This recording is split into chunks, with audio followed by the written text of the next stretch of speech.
بسم الله الرحمن الرحيم. من ئەوڕۆکە وەکو خاوەن نەخۆشەکانمان نەخۆشخانەی میهرەبانی کە دەمزانی ئەو نەخۆشخانەیە بەڕاستی لە هەموو بوارەکان میهرەبانە، لە کارمەندانیەوە، لە ستاف ئیداریەوە، لە بەڕێوەبەریەوە، لە دامەزراندنیەوە.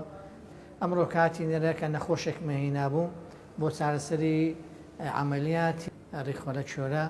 سوپاس بۆخوا لەگەڵ جەنابی ژمێریار و مدیر قسەمان کرد، توانیان داشکانێکی زۆر بەرچاو بکەن.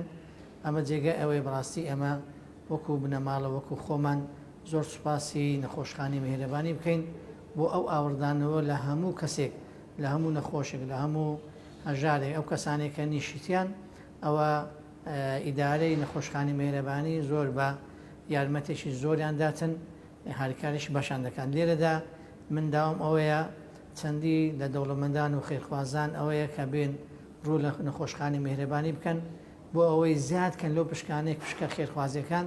ئەو پشکە خێرخوازیان دەبێتە مای ئەوەی ئاوردانەوەی لە ئەو کەسانی بێباوکن، نازدارن، هەژارن، پەککەوتنە. ئەمریکا کوردستان زۆر پێویستی بەو جۆرە نەخۆشخانە و چارەسەران هەیە. زۆر سوپاسمەیە لە بۆ گشتلایەک لە بەڕێوەبەری گشتی تاکو دەکاتە کارمەندی بەردەرگا سوپاسیان دەکەین، دەستخۆشیانە دەکەین. وەروە جێ خۆیتی بەڕاستی لە ڕووی پاکوخاوێنی و لە ڕووی مامەڵەکردنەوە، لە ڕووی ڕووخۆشیەوە نەخۆشخانەی میهرەبانی ناو و ناوڕۆکەی زۆر زۆرێک نزیکە دەستیان خۆش بیتن. خوای گەورە مەفەقیان کە، خوای گەورە سەرکەوتیان کە. زۆر سپاس.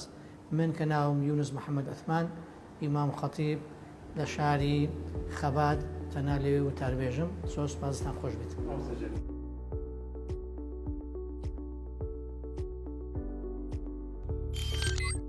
میهرەبانی، دڵسۆزی و لێزانی.